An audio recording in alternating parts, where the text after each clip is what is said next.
सर्व मीडिया प्रतिनिधींचे, पत्रकार बांधवांचे आभार. आपण आलात. काल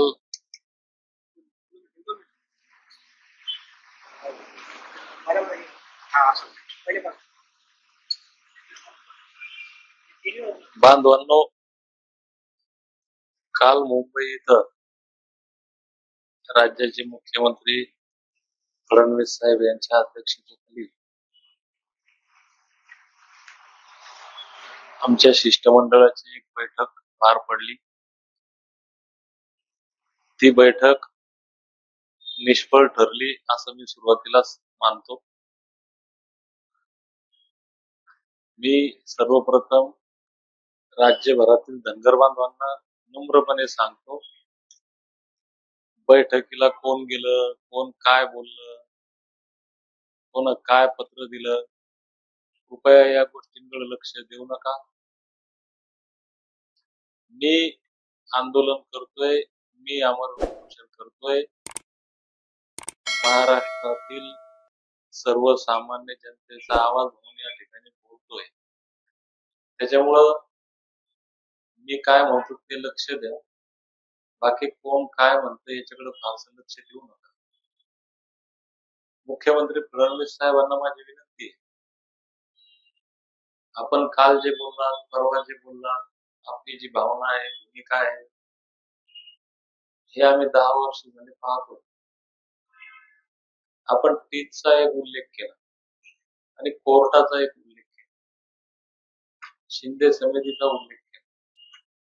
मुळात मला चांगलं आठवतं, 2014ला नागपूर अधिवेशनावर एक मोर्चा निघाला होता आणि त्यावेळेस आपण तीच आमच्या बोकांडी बसवली. आपण तीच फायनल केली नव्हती. त्यावेळेस जे 4-5 लोकांनी विरोध केला होता संविधान चौकात नागपूरच्या, त्यातला एक मुख्य कार्यकर्ता होता. आम्ही ताकदीने विरोध केला होता की आम्हाला तीच नको. आम्ही समावेशाची मागणी करत नाही फडणवीस साहेब, आमच्यापेक्षा जास्त अभ्यास आपला आहे. आम्ही म्हणतोय जे 36 नंबरला आहे ते आमचे ते द्या. तिचा आणि आमचा काय संबंध? मुळात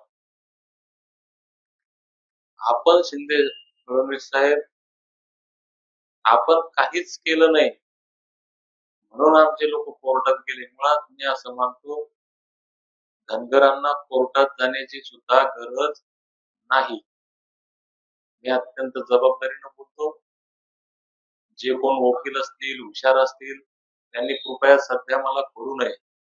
मी जे बोलतोय अत्यंत विचारपूर्वक बोलतोय. गेल्या 70 वर्षापासून चालली ना लढाई तुमच्या सगळ्यांची. आता मी म्हटलं नाही एकदा माझ्या विश्वास ठेवा, कृपया ही लढाई, या लढाईला बळ देण्यासाठी तुम्हाला काय करता येईल ते करा, काड्या करू नका. आम्हाला कोर्टात सुद्धा जायची गरज नाही. शिंदे समिती स्थापन केली त्याची सुद्धा गरज नाही. कारण तुम्ही आम्ही जितके हुशार आहे ना, त्याच्यापेक्षा कितीतरी पट जास्त देवेंद्र फडणवीस साहेब हुशार आहेत आणि त्यांनी अभ्यास केलाय. 2 गोष्टी आहेत साध्या, मी महाराष्ट्रातल्या प्रत्येक धनगरांना सांगतो, त्यांनी या 2 गोष्टीच बोलायच्या. याच्यानंतर बाकीच्या 12 भानगडी उकरू नका. सरकारने एक GR काढावा, धनगड आणि धनगर एकच आहेत, 36 नंबरच्या धनगडला धनगर असे वाचावे आणि प्रशासनाला आदेशित करावं की यांना प्रमाणपत्र वाटप करा. होऊ शकतं. मग याला टीचची गरज नव्हती, याला कोर्टाची गरज नव्हती, याला शिंदे समितीची गरज नव्हती. दुसरी एक गोष्ट सरकार करू शकतं ते म्हणजे मंत्रिमंडळाच्या बैठकीत निर्णय घेऊन माननीय राज्यपाल महोदयांच्या स्वाक्षरीनं, शिफारसीनं महामहिम राष्ट्रपती देशाचे यांना एक शिफारस पाठवणे. धनगरच्या बाबतीत ते सुद्धा होऊ शकतं. त्याला कोर्टाची गरज नाही, त्याला समितीची आवाजाची गरज नाही. जजची समिती करा, हे करा, ते करा, 12 भाकरी करायची गरज नाही. आता फडणवीस साहेबांना माझी विनंती आहे, आणि जे लोक म्हणतात की फडणवीस साहेब पॉझिटिव्ह आहेत त्यांना नम्र विनंती आहे की बाबा हो, तुमचे तोंड थोड्या वेळाकरता बंद ठेवा. मला कोणी सांगू नका. धनगर समाजाच्या एखाद्या कार्यकर्त्याला जर कोण सांगायचा प्रयत्न केला की फडणवीस साहेब पॉझिटिव्ह आहे, तर ते तुम्ही दलाली केल्यासारखं होईल. कारण फडणवीस साहेब आज पॉझिटिव्ह आहे तुम्हाला दिसतं का? कारण फडणवीस साहेब तर 2014 पासून पॉझिटिव्ह आहे ना. ते विरोधी पक्ष नेते तेव्हापासून पॉझिटिव्ह आहे ना. कोण म्हणतो फडणवीस साहेब पॉझिटिव्ह नाही? मी पण म्हणतो ना. मी म्हणतो फडणवीस साहेब पॉझिटिव्ह होते, खा घाला पॉझिटिव्ह पणाचा. अरे आम्हाला सर्टिफिकेट पाहिजे त्याचं म्हणा पॉझिटिव्ह काय चाटायचं धरून काहीतरी बावळटपणा लावला आपला. सर्टिफिकेट कसं देतात ते सांगायचं फडणवीस साहेबांना. कोर्ट कचेऱ्या भानगडी. अरे आयुष्य गेलं, 3 पिढ्या गेल्या, आमची पिढी संपवायची गोड बोलून? अजिबात नाही. त्याच्यामुळं हे कोर्ट कचेऱ्या, अहवाल, समित्या याला आम्ही तयार नाही. फडणवीस साहेबांनी एका वाक्यात सांगावं, GR काढतो, महामहिम राष्ट्रपती महोदयांना शिफारस पाठवतो, किंवा अजिबात नाही, संपला विषय. हा विषय क्लिअर झाला. आज दुपारा मुंबईमध्ये महाधिवक्त्यांसोबत एक बैठक आहे. आपले 2-4 लोक तिथं आहेत. ही उपोषणकर्ता म्हणून दीपक बोराडे आणि धनगर समाजाची सरकारसोबतची शेवटची बैठक.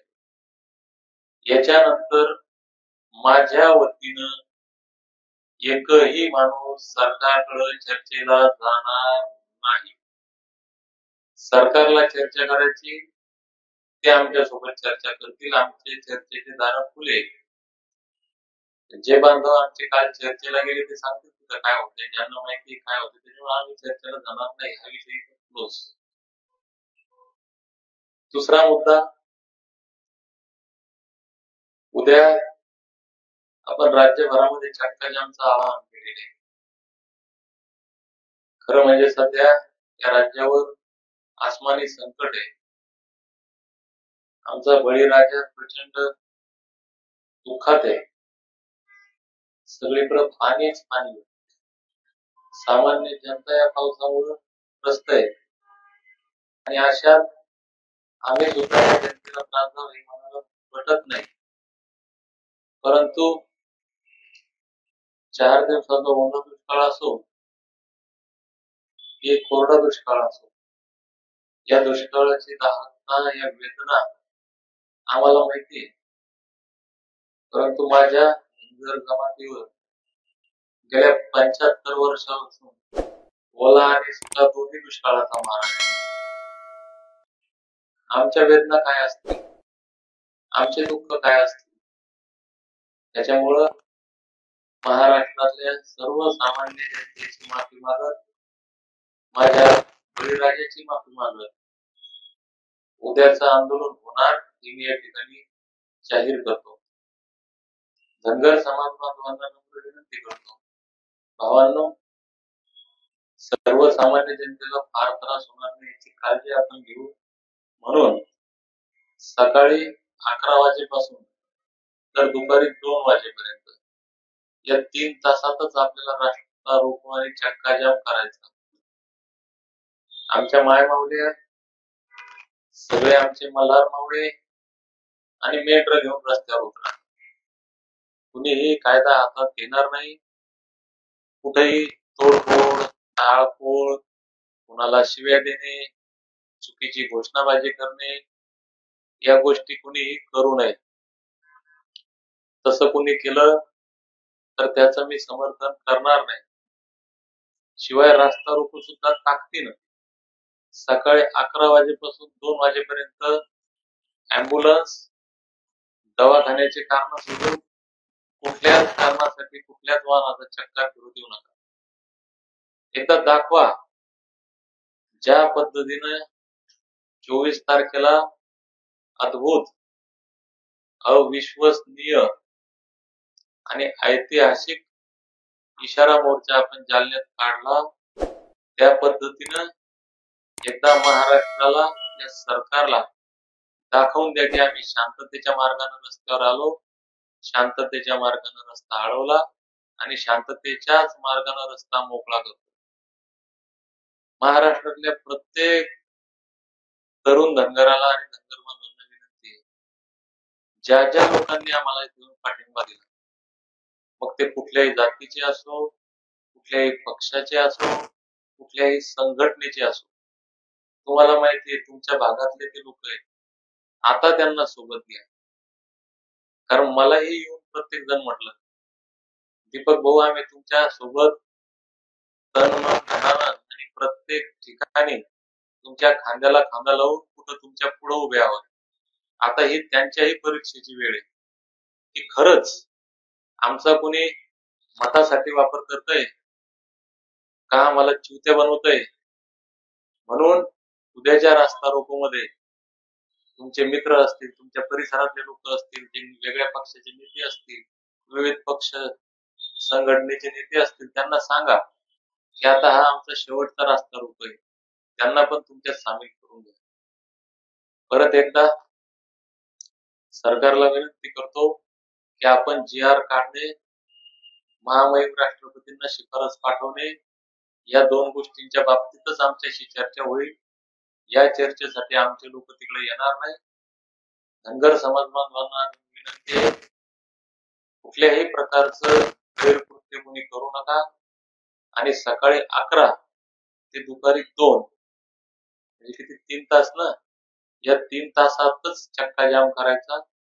या 3 तासात दवाखान्याच्या कारणाव्यतिरिक्त कुठलीही गाडी फिरू देऊ नका, रस्त्यावर बसा. इथं शाळेच्या मुलांना शाळेच्या गाडीला जाऊ द्या, त्यांना अडवू नका. आणि ज्यांना कोणाला असं वाटतंय किंवा कुठं काही बोललं पाहिजे, इथेही बरेच लोक नाराज झाले, त्यांना आम्ही इथं बोलू दिलं नाही, त्या सगळ्या लोकांनी उद्या चौकात भाषण द्या आणि समाजाचं प्रबोधन करा. धन्यवाद.